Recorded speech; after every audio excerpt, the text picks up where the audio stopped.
Hai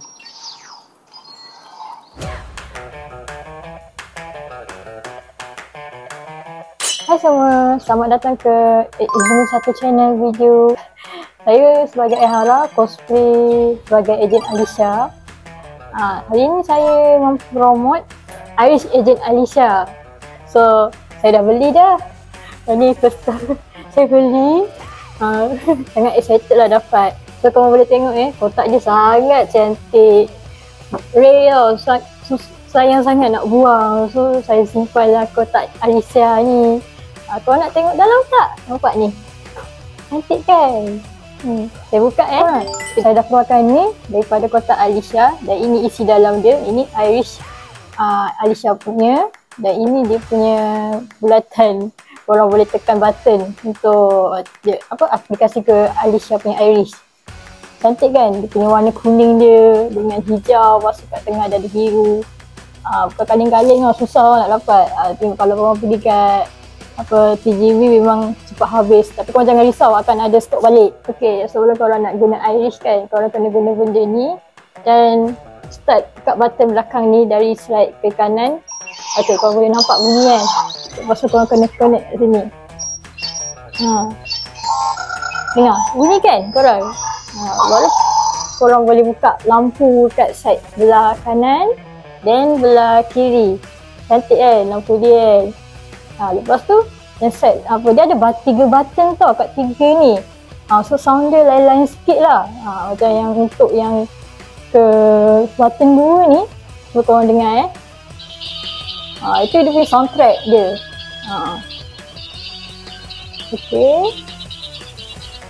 Okay. Lepas tu yang button yang itu tadi button ketiga, ini button kedua. Suara Ejen Alisha. Alisha guys, so korang boleh dengar. Jangan fikir apa yang kau hilang. Tengok apa yang ada depan mata. Cantik kan? So korang boleh try tekan lagi button bagi sini.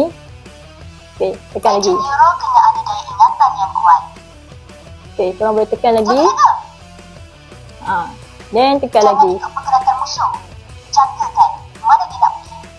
Dia banyaklah suara Alisha. Korang kalau nak beli Irish, harga dia dalam RM70 sahaja. Tapi kalau korang nak sekali dengan popcorn bersama dengan air, harga dia dalam RM75. Kalau tumbler tu RM39 sahaja. Korang boleh dapat kat sana lah. Hari tu saya pergi sana, saya dapat, tengok dia. Saya dapat kat Ejen Alisha. Cantik kan? Di side depan dia, korang boleh tengok. Saya dapat juga kat Ejen Ali dan Ejen Kesatria. Ejen ni Kesatria. Sama juga dia punya side belakang dia. Dan yang ini untuk kat Ejen Ali, sama juga untuk set belakang dia. Bagi pendapat saya lah, review dia memang sangat best. Daripada yang lain lah. Background dia, dia punya soundtrack dia lain daripada lain. Memang ada upgrade lah, dah makin cantik lah daripada dulu. Dari segi colour dia memang makin improve lah, makin cantik lah. Lagu dia semua best-best. Lagi-lagi lagu daripada Dato' Nasir dan El Huzaini. Lagu dia memang sedap. Saya banyaklah komedi dalam movie Ejen Ali. Membuatkan ramai orang terhibur bila tengok movie tu. Dan ada adegan yang sedih. Itu minta maaf ya, saya tidak dapat spoil dalam video ini. Saya harap korang dapat tengok dalam movie Ejen Ali kat sana. Yang tak tonton lagi, cepat pergi tonton sekarang. Dan bertindak segera. Okay. Saya bagi rating dalam movie Ejen Ali ini 1000/10. Bertindak segera.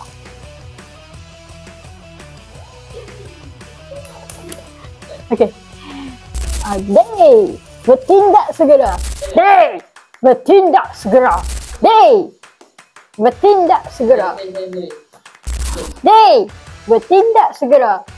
Terima kasih bagi peminat Izumi dan Ayhara sudi setia menonton movie ini sampai habis. Saya hargai sangat. Dan sila subscribe dan like video ini. Okay, terima kasih. Bye.